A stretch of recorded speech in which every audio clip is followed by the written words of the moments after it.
ഈ cyber bullying നേരിടുന്നത് ഒരു ഭയങ്കര ബുദ്ധിമുട്ടുള്ളൊരു പരിപാടിയാണ്. അയ്യോ ഓർമ്മിപ്പിക്കല്ലേ പൊന്നെ. അത് നന്നായിട്ട് നേരിട്ടു, ഇപ്പൊ പഠിച്ചു എന്നാണ് മനസ്സിലാക്കുന്നത്. ഇപ്പൊ കുറച്ചുകൂടെ കരകയറി വന്നു. Physically she is all right, but mentally ആ ഷോക്കിൽ നിന്ന് റിക്കവർ ആയിട്ടില്ല. ആദ്യം ഒരു അല്പ അസൗകര്യം കാണും, പിന്നെ അത് ശീലമായിക്കോളും. PR വർക്കിന്റെ കാര്യം പറഞ്ഞപ്പോഴാ എന്നെ തുടക്ക സമയം തൊട്ട് സപ്പോർട്ട് ചെയ്യുന്ന കുറച്ച് ആൾക്കാരുണ്ട്. ഞാൻ ഒരു സാധനം കണ്ടതാണ്, എന്തുവാ ബിഗ് ബോസിന്റെ മോളാണ്, അല്ല ലാലേട്ടന്റെ മോളാണ് ഞാൻ, ബിഗ് ബോസിന്റെ മരുമോളാണ് ഞാൻ എന്നൊക്കെ പറഞ്ഞിട്ട്. ആര് പറയുന്നു? ഞാൻ കേട്ടിട്ടില്ലല്ലോ. അസൂയ കൊണ്ട് പലരും പറയാറില്ല, അതുകൊണ്ട് ഞാൻ സ്വയം പറയുന്നു. എന്നെ ആ ചാനൽ ഫേവർ ചെയ്തിട്ടേ ഇല്ല. എന്നെ ഫേവർ ചെയ്തിരുന്നെങ്കിൽ ഒരിക്കലും ഞാൻ ഇത്രയും നെഗറ്റീവ് ഷെയ്ഡായി പുറത്ത് പോവില്ലായിരുന്നു.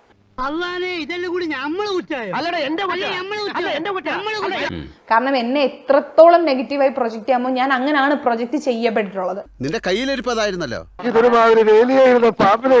അവിടെ ഒന്നും വെച്ചേക്കല്ലേ. ജാസ്മിൻ ഒരു ടിഷ്യൂ കളയുന്നത് വരെ അത് സൂം ചെയ്ത് പ്രൊജക്ട് ചെയ്ത് കാണിച്ചിട്ടുണ്ട്. അതെന്റെ ഒരു സന്തോഷത്തിന്. ഒരു പോസിറ്റീവുകളും എന്റെ ഒരു നല്ലതും എവിടെയും അവർ കാണിച്ചിട്ടില്ല. സന്തോഷമുണ്ട്, എല്ലാരും ഇങ്ങനെ തന്നെ ചെയ്യണോട്ടാ. നീ ഇമോഷണൽ ആവരുത്. ഷോ എനിക്ക് വേണ്ടി നിന്ന് എനിക്ക് കപ്പ് തന്നോ? അത്ര എന്നെ ഇതാക്കിട്ട് എനിക്ക് അതില് നമുക്ക് ഒരു പരാതിയില്ല. കണ്ണീര് തുടച്ചിട്ട് കുറച്ചുകൂടി വിശ്വസിക്കാൻ തോന്നുന്നു.